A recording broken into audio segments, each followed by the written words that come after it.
After successfully conquering a perilous A-level dungeon, one whose sheer difficulty and malevolent aura were so intense they approached the catastrophic threat level of an S-rank gate, Sung Jin-woo finally returned to the official Hunter Registration Center, his purpose clear: to finally and formally update his long-outdated rank status.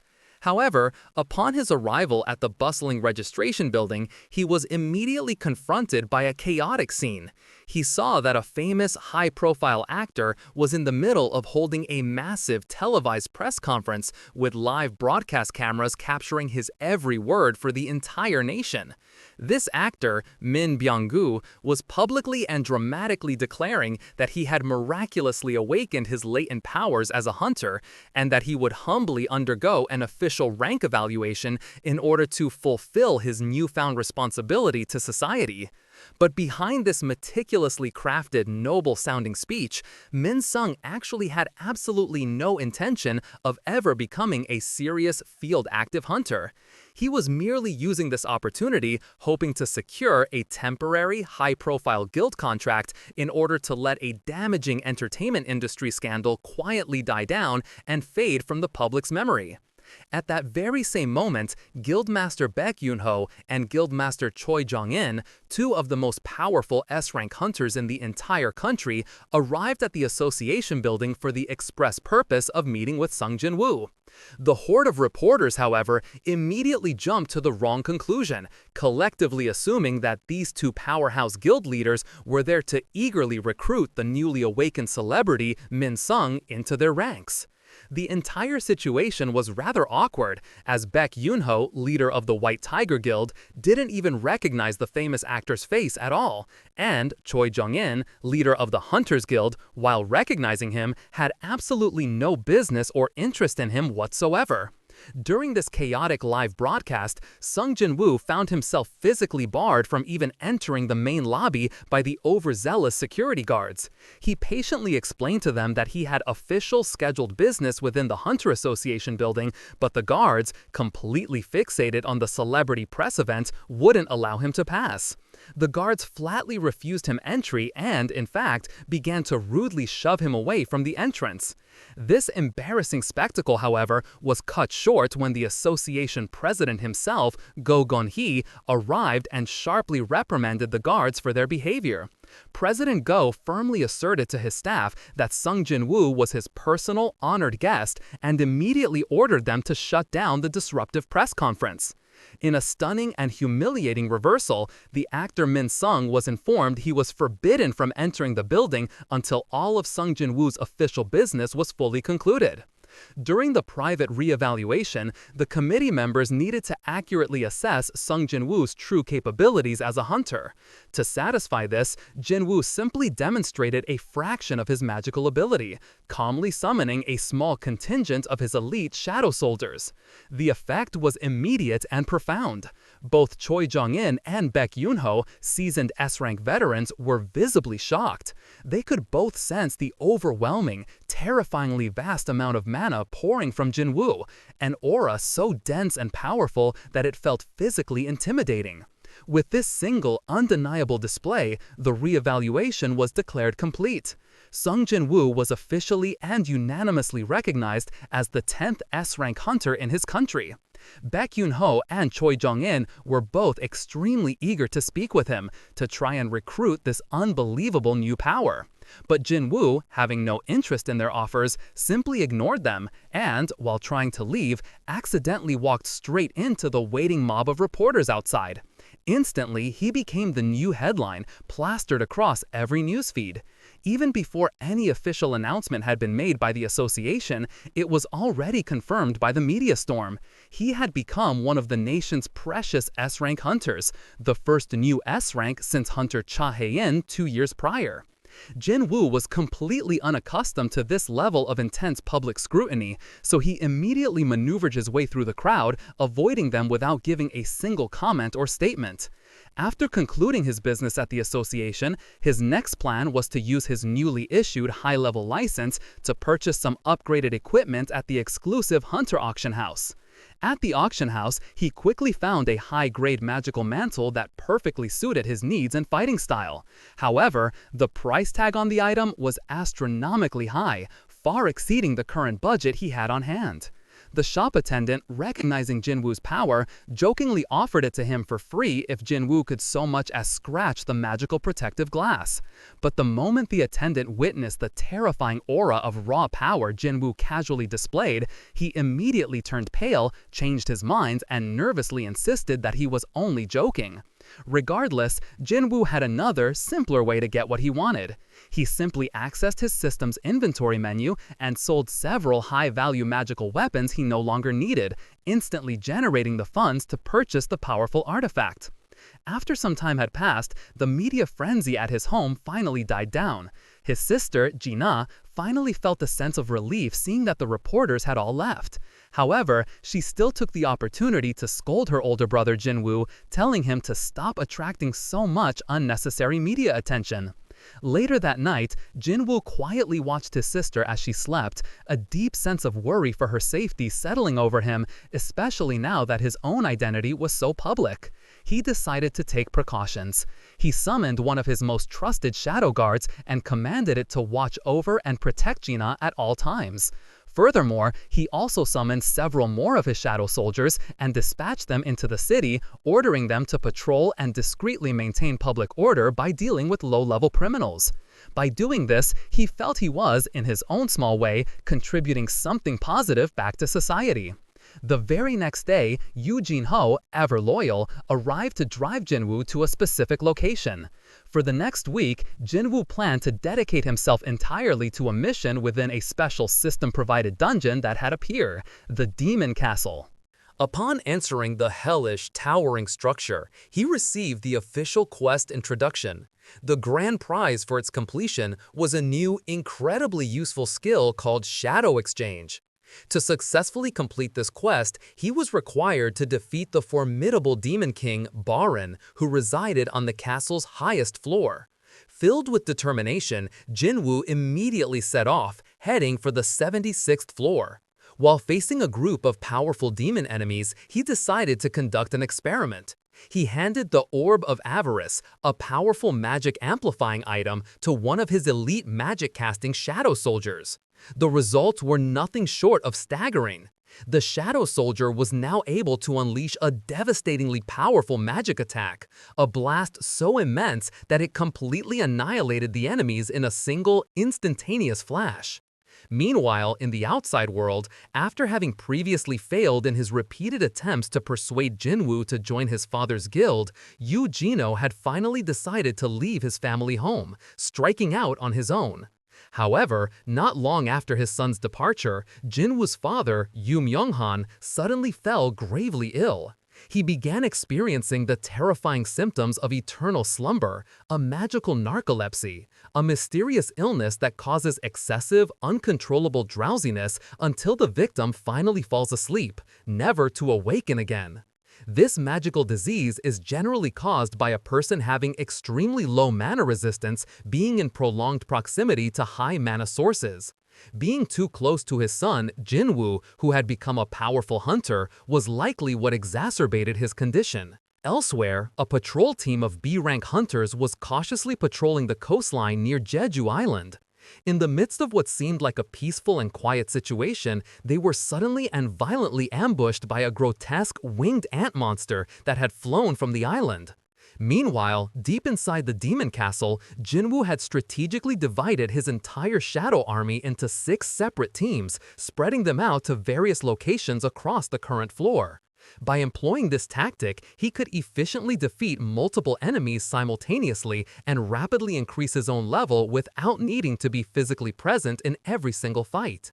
However, 2 full days had passed since he first arrived on the 80th floor, and the progress he was making felt incredibly slow, far slower than he had anticipated.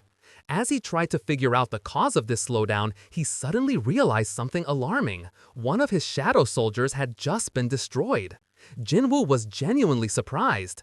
He hadn't expected to find a high-ranking demon on this floor capable of defeating one of his elite soldiers. This demon was not only powerful, but also possessed a keen intelligence, allowing it to accurately assess its opponent's abilities. Therefore, before his entire shadow contingent on that floor could be systematically slaughtered, Jinwoo decided to teleport and confront this new threat directly. When Jinwoo finally cornered the intelligent demon, overwhelming it with his sheer speed and power, the demon immediately surrendered. It dropped to its knees and begged him for mercy. Hearing it speak, Jinwoo paused, demanding to know its identity. The demon quickly apologized, acknowledging his complete and utter defeat. Jinwoo, seeing it was no longer a threat, decided to spare its life. But just as he was about to turn his back, the demon suddenly tried to launch a sneak attack from behind. The attack failed spectacularly, as Jinwoo had already anticipated the betrayal and protected himself with a magical barrier. This time, Jinwoo knew he couldn't simply trust the demon. If it truly wanted to be spared, he commanded, it would have to find the entry permit required to access the upper floors of the castle. It turned out that this entry permit was held by her noble clan. Furthermore, she also knew the exact locations of all the other entry permits on the subsequent floors. But before they continued their journey, Jinwoo asked her a crucial question. Who or what were they exactly? The demon replied that her name was Esil, the eldest daughter of the Radaru clan, the noble family that ruled this particular floor of the castle. Esil explained that she and her clan originally came from the demon world, and that they were currently preparing for a massive, impending war. Jinwoo tried to press her for more details about this war, but Esil found she couldn't answer. It was as if some invisible, powerful force, likely the system itself, was actively preventing her from revealing any more information. Meanwhile, back in Korea, the Hunters Association was holding an emergency meeting of the highest importance. This was called after receiving the terrifying reports about the destruction caused by the winged ant monster from Jeju Island. They concluded that this single ant possessed combat power equivalent to a high-tier A-rank hunter. If these ants continued to improve their flight capabilities, it was not impossible that they would soon reach the southern tip of the mainland. Before that catastrophic event could happen, President Go Geun-hye ordered that a formal request for cooperation be sent to Japan immediately, and that all other neighboring countries be alerted to increase their state of vigilance. Using his full authority as the association president, Go Geun-hye also declared that the fourth and hopefully final Jeju Island reclamation raid would commence immediately. Meanwhile, in the Demon Castle, Jinwoo, now accompanied by Esil, was walking towards the main residence of the Radaru clan. Upon arriving at the castle, Esil's father, the patriarch of the clan, demanded to know who this stranger was that she had brought with her. Believing that Jinwoo had somehow tricked or harmed his daughter, the Radaru clan leader ordered his personal guard to apprehend Jinwoo at once. Faced with this, Jinwoo stated calmly that as long as he could obtain the entry permit he required, he would not harm any of them. Furthermore, he also requested permission to borrow Esil to have her act as his personal guide for his journey to the upper floors. The clan leader, sensing the unfathomable abyss of power radiating from Jinwoo and realizing he stood no chance against him, wisely decided to comply with all of Jinwoo's requests. Thanks to Esil's detailed guidance and knowledge of the castle's layout, Jinwoo successfully reached the 90th floor in a much shorter amount of time than it would have taken him alone. Esil warned him that the rulers of these upper floors were incredibly powerful. She brought along valuable treasures, hoping to negotiate with them for passage. However, Jinwoo told her to put the treasures away, stating that he felt negotiations were unlikely to be successful. Besides, he noted, all the noble demon clans were currently competing for status and position. Therefore, Jinwoo declared he would simply help the Radiru clan become #1 by defeating all the others for them. Ever since arriving on the 90th floor, the level of difficulty had increased dramatically. The number of monsters guarding each fortress was far greater and significantly stronger than anything he had encountered before.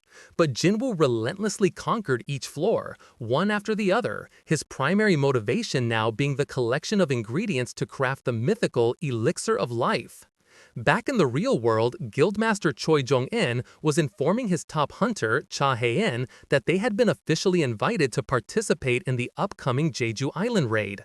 This time, they would also be officially cooperating with Japan, which would be entering the attack zone alongside them.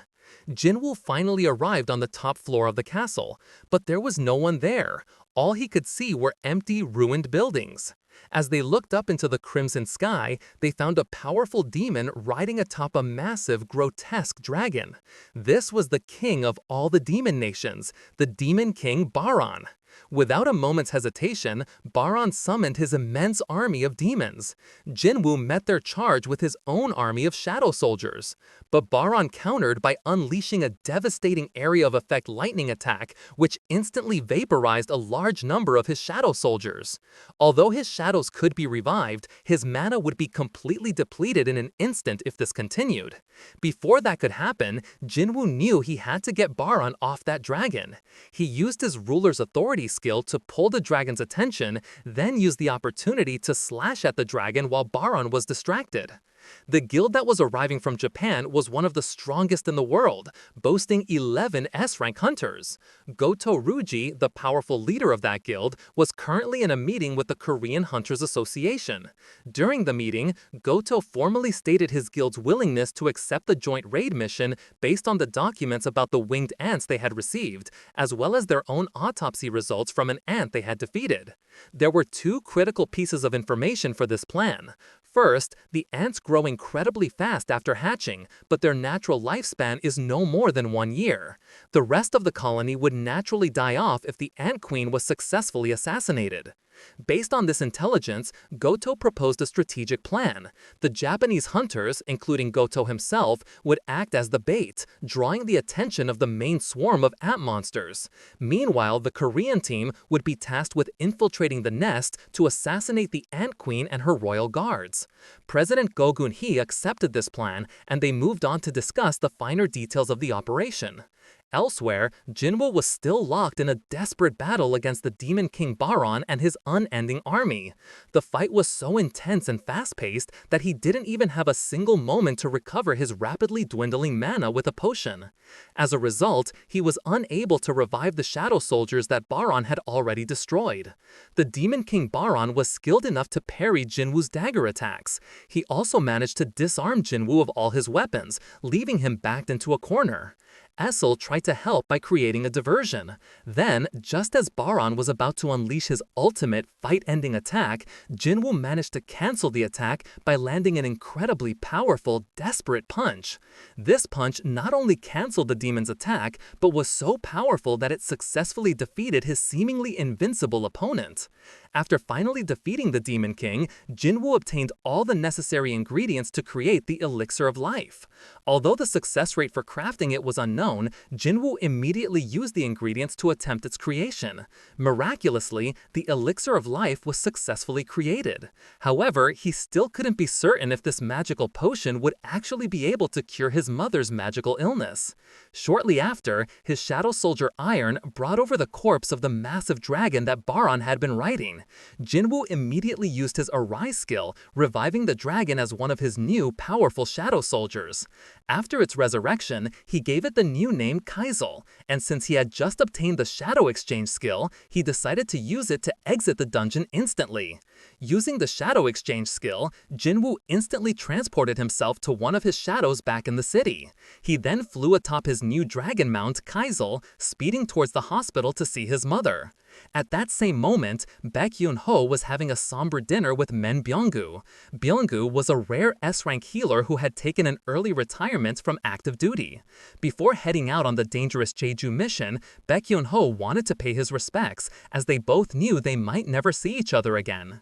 Upon arriving at the hospital, Jinwoo stood by his mother's bedside, remembering the painful burn scars on his own hand that he had received while trying to save her. He worried that his mother, in her comatose state, might not be able to even swallow the potion, and even if she could, he had no idea what would happen afterward. Nevertheless, Jinwoo had already seen so many miracles created by the system. Therefore, there was no harm in trying and holding on to the hope that his mother could be fully recovered. With trembling hands, Jinwoo carefully administered the elixir to his mother. After that, he gently laid his mother back down, waiting anxiously for the effects to work. Not long after, the old, faint scars on his mother's hands began to visibly fade away. In his heart, Jinwoo pleaded for his mother to open her eyes and finally awaken from her long 4-year sleep. That same night, his sister, Gina, found herself completely unable to focus on her studies. She stepped outside for a change of scenery and felt a mysteriously warm, gentle wind blow from the direction of the full moon. And then, the miracle truly happened. When Jinwoo looked back at his mother, her eyes were open. She had awakened after 4 long years of being asleep. As she tried to sit up, her first words were to ask about Gina. When Jinwoo tearfully replied that his sister was healthy and doing well, his mother thanked him, telling him she was proud he had kept his promise to protect the family. Jinwoo could no longer hold back his tears. He broke down, crying tears of pure joy, knowing that all his struggles, his pain, and his endless fighting had finally, truly paid off. The news of a patient in eternal slumber suddenly making a full recovery shocked the entire hospital staff. After a thorough examination revealed the patient was in perfect health, they allowed her family to take her home. At the same time, President Go Gun-hee was holding another major press conference. He spoke to the media about the many coastal areas that had already fallen victim to the escalating attacks from the winged ant monsters originating from Jeju Island.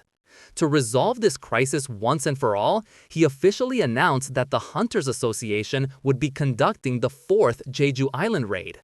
In this operation, not only would all of Korea's domestic S-rank hunters be involved, but they would also be cooperating with Japan, which would be sending 10 of their own S-rank hunters as support. Furthermore, to ensure the safety of the mainland populace, all A-rank hunters and below would also be mobilized for defensive positions. Meanwhile, when Jinwoo and his now healthy mother arrived back at their old apartment, they were shocked to find the place looking dirty and messy from being occupied by 2 teenagers. Jinwoo was about to scold his sister, Gina, but his mother immediately intervened, lovingly suggesting that the 3 of them clean it up together as a family. While they were cleaning, his mother remarked that their little home was starting to get old. Gina chimed in, saying it was only natural as they had been living there ever since she was born. Watching his family laugh and talk together like this, Jinwoo was struck by the realization that this simple, peaceful moment was the very thing he had always been dreaming of. However, despite this peaceful scene, a deep feeling of anxiety in his heart would not go away. While looking at an old family photo, his mother quietly asked if there had been any news about their father. Since there was no news, Jinwoo couldn't answer her. But remembering what a hard-working and dedicated man his father was, his mother smiled and said that Jinwoo had truly inherited his father's spirit. After finishing his press conference, President Go Gun-hee summoned Jinwoo to his office to personally recruit him for the Jeju Island mission. There, Go Gun-hee explained Jinwoo's potential role and the departure schedule. He also emphasized that this upcoming raid represented their nation's greatest and perhaps final hope, and that Jinwoo's assistance was desperately needed. For Jinwoo, this would have been a perfect opportunity to increase his level. However, since his primary goal, curing his mother, had already been achieved, Jinwoo was no longer interested in the mission. But just before he could voice his refusal, he suddenly sensed an immense wave of mana. This wave of mana was originating from the group of S-rank hunters who were currently gathered and sparring in the association's gymnasium. Since it was incredibly rare for so many S-rank hunters to be gathered in one place, Jinwoo became interested in witnessing their training session firsthand. As Baek Yeonho and Ma Dongwook were sparring, President Go explained that the mana wave they felt likely originated from those two. Although Hunter Baek appeared to be on the defensive, Cha Hae-in quietly noted that if Baek Yeonho were to get serious, Ma Dongwook would not be his match. When fighting at his full power, Baek Yeonho would transform into a terrifying, beast-like monster, multiplying his strength many times over. Shortly thereafter, the S-rank hunters from Japan arrived at the training facility. Upon seeing Jinwoo, the Japanese leader Goto Ryuji assumed that Jinwoo was a powerful assassin-type hunter. Even after being told that Jinwoo was officially classified as a mage-type hunter, Goto didn't believe it because the aura Jinwoo emitted felt completely different and far more dangerous than any mage's. Then, after everyone had gathered, the fighter-type hunters from both countries immediately began a joint training spar. In this particular training exercise, a person was declared the loser if their wrist was successfully captured by an opponent. A moment later, the high-stakes battle between the S-rank hunters commenced. To determine who was stronger, they began to clash, pitting their raw physical strength and agility against one another. One hunter was more skilled in long-range attacks, so he tried to maintain his distance from the opponent who was chasing him. Meanwhile, Ma Dongwook possessed the ability to greatly enlarge his body, which dramatically increased his offensive power, so much so that he was smashing the surrounding structures. Elsewhere, Baek Yeonho wanted to end his fight quickly, but his Japanese opponent kept dodging as if he had no intention of actually fighting back. This only made Baek Yeonho get more serious, and he began to show his partial beast transformation. Not long after, Ma Dongwook was defeated in a test of strength, giving the Japanese hunters a numerical advantage, forcing Baek Yeonho to face two opponents at once. Meanwhile, Cha Hae-in was clearly superior to her opponents. Her attacks were difficult to predict because her fighting style resembled a graceful, deadly dance. After successfully defeating her opponent, Cha Hae-in intended to help Baek Yeonho. However, as she turned, she accidentally struck the face of someone who had been chasing her. Did not take kindly to her attack. As a result, he became enraged and began to unleash his true, unrestrained power. To prevent an undesirable and bloody outcome, Jinwoo instantly intervened to stop him. He effortlessly subdued the rampaging S-rank hunter, slamming him to the ground. This display of casual, overwhelming power made Goto Ruji even more doubtful. Was Jinwoo truly a mage-type hunter? Burning with curiosity about Jinwoo's true strength, Goto's guild members challenged Jinwoo to a one-on-one duel. For Jinwoo, this was a perfect opportunity to test his own development and growth after conquering the Demon Castle. Therefore, he accepted the challenge, but with one condition.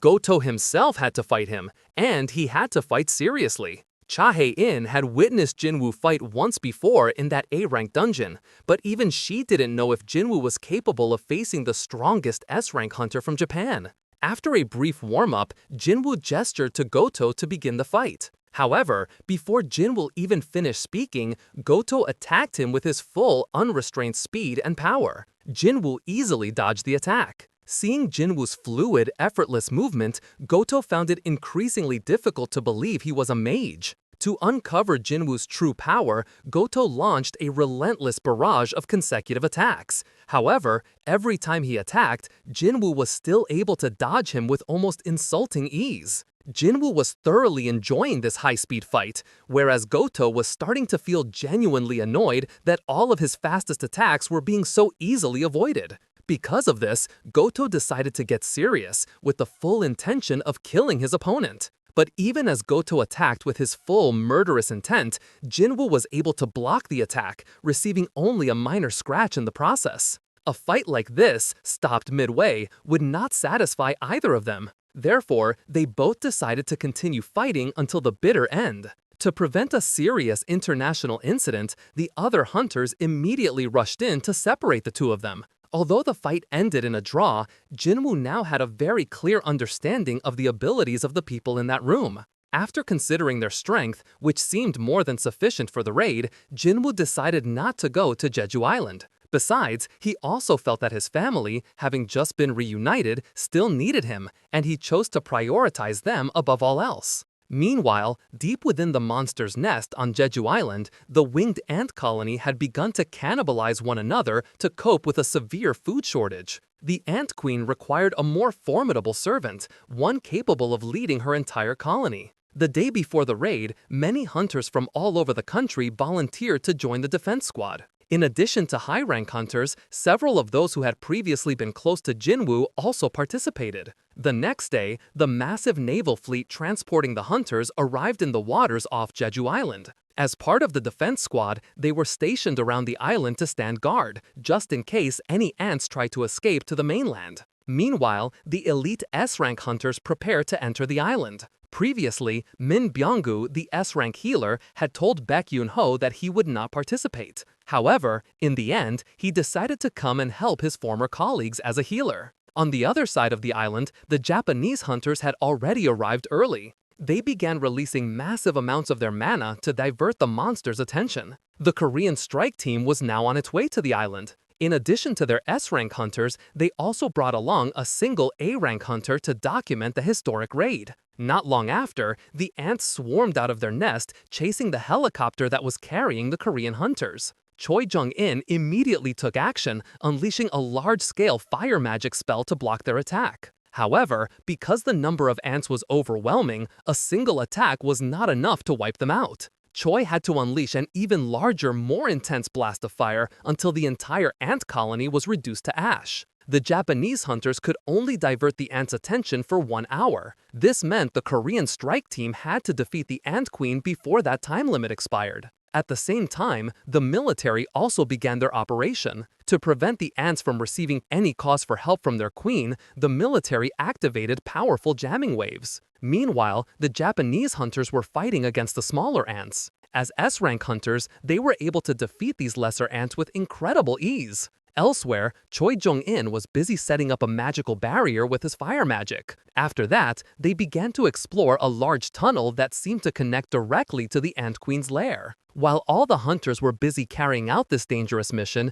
Jin-woo was casually jogging, still planning to sit this one out, believing the combined S-rank teams were strong enough. However, in the midst of the battle, the Ant King suddenly emerged, a creature whose power was many times greater than any of them. The S-rank hunters from Japan were completely unable to fight back against the Ant King. One by one, they were gruesomely killed, unable to even match the creature's speed and power. One hunter almost managed to catch it, but before he could even attack, the man was decapitated. On the other side, the Korean strike team was facing off against powerful white-bodied ants whose strength was equivalent to S-rank hunters. Thanks to their excellent teamwork, they managed to defeat these elite guards. Even after being defeated, these ants could still survive for a short time. Therefore, Min Byung-gu, the healer, had to remind his colleagues to make sure none of them were still moving. The deeper they advanced, the stronger the ants they faced became. However, Baek Yoon-ho still had doubts about whether they were on the right path, as they had not yet encountered any of the bipedal, intelligent-looking ants. According to Cha Hae-in, this path was correct, as she could smell the faint, powerful aroma of a strong monster coming from the direction ahead of them. Using his Beast Eyes ability, Baek Yoon-ho tried to see into the deepest part of the nest. He wanted to confirm if the main ant colony and their queen were there. Currently, they still had no information on the Ant Queen's abilities. Even though they knew this would be a fierce battle, Baek Yoon-ho continued to lead the strike team with the full conviction that they would definitely win. Meanwhile, outside the nest, 2 surviving Japanese hunters discovered the mutilated corpses of their fallen comrades. This devastating sight made them despair, which allowed the Ant King to easily pinpoint their location. The Korean strike team finally arrived in the Ant Queen's chamber. As the ant colony began to close in, Ma Dong-wook immediately used his taunt skill to draw their attention. Meanwhile, Choi Jong-in unleashed his area of effect magic to slaughter the swarming ants. This was the first time Choi Jong-in had ever used this much power, which made his colleagues feel they no longer needed to hold back either. Even as his body transformed into a terrifying monstrous figure, Baek Yoon-ho unleashed his full strength to annihilate the enemies that just kept coming. Thanks to the A-rank hunter who served as the cameraman, this entire epic battle was being broadcast live to the entire nation. Everyone could now witness how the S-rank hunters were working together, launching extraordinary combination attacks. Ma Dong-wook fought on the front lines to block the enemies. The archer, Im Tae-gyu, crippled the ants' movements with his magic arrows. Meanwhile, Cha Hae-in finished them off with her sharp, precise sword attacks. Not long after, the ants' final line of defense was broken. Now, the hunters could focus all their attacks on the Ant Queen with a combined, all-out assault. However, just as they were about to attack, the Ant Queen released a deadly, poisonous fog. Before the poison could harm his colleagues, Min Byung-gu quickly moved to heal and protect them. Next, Choi Jong-in launched a powerful explosion magic spell, while Baek Yoon-ho and Ma Dong-wook physically restrained the Ant Queen's legs. With this opening created, Cha Hae-in ended the battle by decapitating the Ant Queen. The Ant Queen was finally defeated. everyone watching cheered for this momentous victory. With the queen's death, the remaining ants would be wiped out within a year. However, shortly after their celebration, the ants outside suddenly and rapidly began moving back towards the nest. They quickly broke through the fire barrier that Choi Jong-in had previously erected. It was then that the strike team came face to face with the Ant King. The creature launched an overwhelming aura of intimidation and emitted a foul, pungent odor. Ma Dong-wook prepared to face it, but before he could even act, the ant suddenly appeared behind him and began to devour the flesh of the defeated Ant Queen. After finishing its meal, it stared at the hunters with bloodthirsty eyes, then launched a devastating attack on Cha Hae-in, gravely wounding her. Ma Dong-wook immediately prepared his shield, but the Ant King shattered it with a single casual blow. Moreover, the Ant King was able to injure the others easily without any resistance. Meanwhile, Min Byung-gu, the healer, discreetly used his camouflage skill to heal his injured colleagues. However, despite being camouflaged, the Ant King could still pinpoint his exact location. As a result, he couldn't evade and was ultimately eaten alive by the Ant King. Seeing his colleague brutally murdered sent Baek Yoon-ho into a blind rage. Unfortunately, even after unleashing his full transformed power, he was still unable to defeat an enemy that was far stronger than him. After this, the Ant King arrogantly stated that they were all far too weak. Even killing them wouldn't provide him with any satisfaction. Therefore, he chose to spare them and left to find a stronger opponent. Baek Yoon-ho and the others needed to escape the ant nest immediately, but they had no opportunity to flee as the other ants had now returned and swarmed the chamber. Meanwhile, Goto Ryuji and his team were on their way to the rendezvous point. When he discovered the bodies of the victims, Goto immediately reported the situation to someone back in Japan. However, the person on the other end didn't seem to care much about the victims, as long as Goto himself was still alive. He was more concerned about the condition of the Korean strike team that was facing the Ant Queen. Based on his observations, Goto reported that the ants outside had all returned to the Queen's nest. He concluded that, under these circumstances, the Korean strike team's chances of survival were 0%. This report made the man on the other end of the line feel pleased. His reasoning was that if their allies were completely wiped out, their neighboring country's military power would be severely weakened. However, it seemed the situation would not unfold as he had hoped. Shortly after Goto gave his report, the Ant King arrived at his location and instantly killed one of his colleagues. The ants then stared at Goto and asked, "Are you a king?" With full confidence, Goto replied that he was indeed a king. At that very moment, the black ant unleashed the same terrifying, suffocating aura that it had when it confronted Jinwoo. The Korean strike team had now completely run out of energy to fight. They were trapped, surrounded, with no way out. It was at that desperate moment that Sung Jin-woo appeared along with his entire shadow army. While protecting the exhausted hunters, Jin-woo's summoned shadow soldiers were commanded to exterminate all the remaining ants. This sudden turn of events made Baek Yoo-ho wonder how this was even possible. The other hunters also couldn't understand how Jinwoo had suddenly appeared there. Meanwhile, on the mainland, everyone was overcome with anxiety because the live broadcast had been suddenly cut off. The signal interference made it impossible for them to contact anyone on the island, leaving the fate of the S-Rank's hunters a terrible mystery. While his shadows were fighting, Jinwoo gathered with the surviving hunters. He provided them with his own healing potions to recover from their injuries. After drinking the potions, the hunters' wounds immediately began to heal. However, when the potion was given to Cha Hae-in, it didn't seem to work. Apparently, the injuries she had sustained were far too severe and needed immediate, advanced medical attention. On the other hand, the Japanese Hunters Association had just received the report that Goto Ryuji's life signal had been extinguished. To prevent any more casualties, they ordered all other surviving Japanese hunters to retreat immediately. Jinwoo planned to forcibly open a path for them to escape, while the others were to follow his shadow soldiers and clean up any remaining enemies.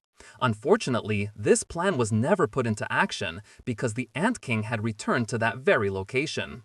Calmly, Jinwoo approached the Ant King. The creature stared at him and asked, "Are you the king of the humans?" Hearing this, Jinwoo just smiled and mocked him as a bug that can talk. Since the Ant King's appearance, the previously disconnected broadcast feed suddenly reconnected. Not wanting to waste this moment, the cameraman immediately began recording the impending battle. This shocked all the viewers. They had no idea how Jinwoo could possibly be there, especially since he had not participated in the mission from the start. Then, as the Ant King began his attack, his powerful punch turned out to be completely ineffective against Jinwoo. Conversely, when Jinwoo attacked back, the Ant King was immediately forced to its knees by his overwhelming power. Realizing that Jinwoo was no ordinary opponent, the Ant King immediately released its deadly poison, which was now strengthened with its mana. For a brief moment, Jinwoo felt his body become difficult to move. The Ant King tried to capitalize on this situation to finish him off. However, the exact opposite happened. Even while poisoned, Jinwoo could still counterattack because he possessed a passive skill that allowed his body to neutralize all harmful substances. With his heightened senses, Jinwoo could even understand his opponent's emotions. Right now, the Ant King was beginning to panic because its poison had no effect whatsoever on Jinwoo. Even so, the Ant King still had other ways to survive. It began to undergo a transformation to increase its offensive power. To face the Ant King's attacks, Jinwoo drew the Demon King's daggers. He tried to parry every single attack launched by his opponent.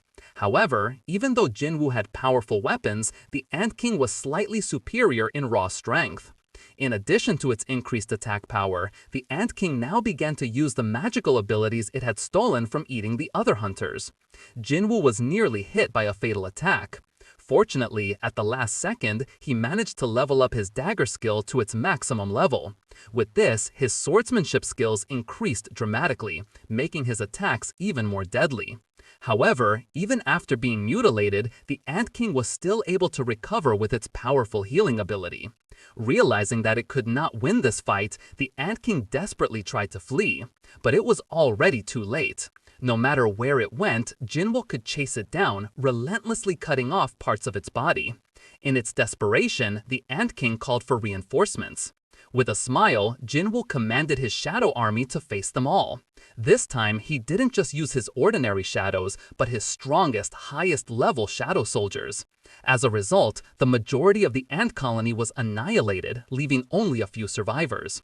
In a last-ditch effort to save itself, the Ant King tried to flee as far as possible.